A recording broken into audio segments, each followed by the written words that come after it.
siku ya leo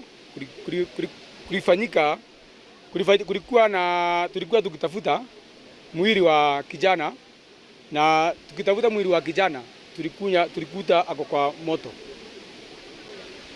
Mtoto alipotea usiku saa 3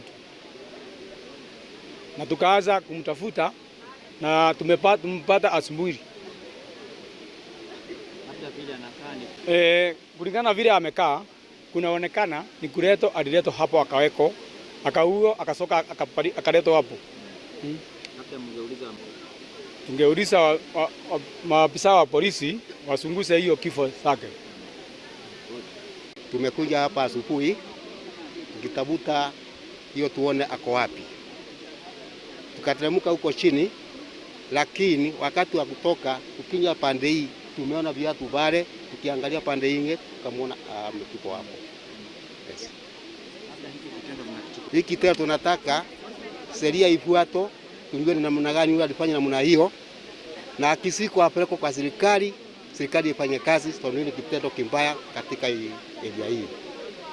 Na nimesimamia nikiwa upande wa mtu wa 10 na ile kitu imetokea asubuhi ya leo. Tumesikia sauti, kuna mtoto alikuwa anatafuta kutoka jana, alikuwa wazazi wake walireport wakasema mtoto wake alipotea jana kama around 6 pm, na mpaka usiku kweli nilipigwa simu na watu wa upande ule, wakanipigia simu na tukaanza kumtafuta usiku kutoka kitu saa 2 mpaka saa 5 za usiku. Tumemtafuta kwote, hata kwa nyumba tukapigania simu na hatukumpata. So asubuhi ya leo ndio tumelaukiwa tukapata, tukasikia kelele, kuna watu walikuwa wamekuja kumtafuta mtoto upande huu chini ya mto na huku.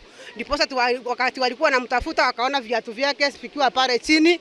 Then wakapanda kidogo wakaona mtoto kweli ametupa huko kwa mto. So ndio kelele, watu wakaanza kupiga nduru.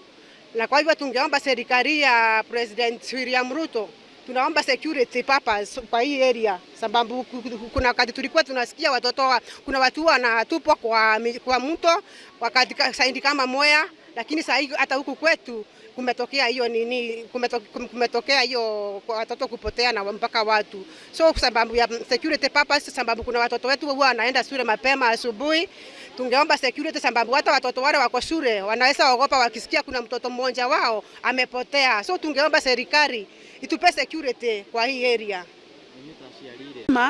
At least huyu mtoto haki yake itendeke, kwa sababu hii ni jambo la unyama kabisa.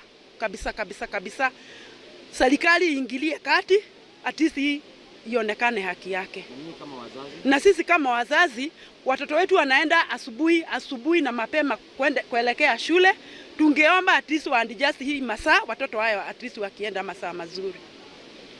Mimi ningetaka kusema ya kwamba huyu mtoto alipotea, na wakati alipotea ametafutwa na watu kutoka jana usiku, na wakati tumeamkia asubuhi ya leo tumempata hapa kwa intake kwa mto. Kwa hivyo mimi ningetaka kuomba serikali pamoja na watu wote haki ya huyu mtoto ipatikane. Juu mimi tangu nizaliwe sijawahi ona kitu kama hii kwa hii area, na ninaomba ya kwamba Mungu hata huyo mtu atampeana, juu damu ya mtoto haiwezi ikanyamaza vile. Kwa hivyo mimi ningeomba serikali ipateane haki, na sisi wenyeji wote tuombe Mungu ndio yule alifanya hiyo kitendo atokee, na ndio tujue haki ya huyo mtoto kulifanyika aje.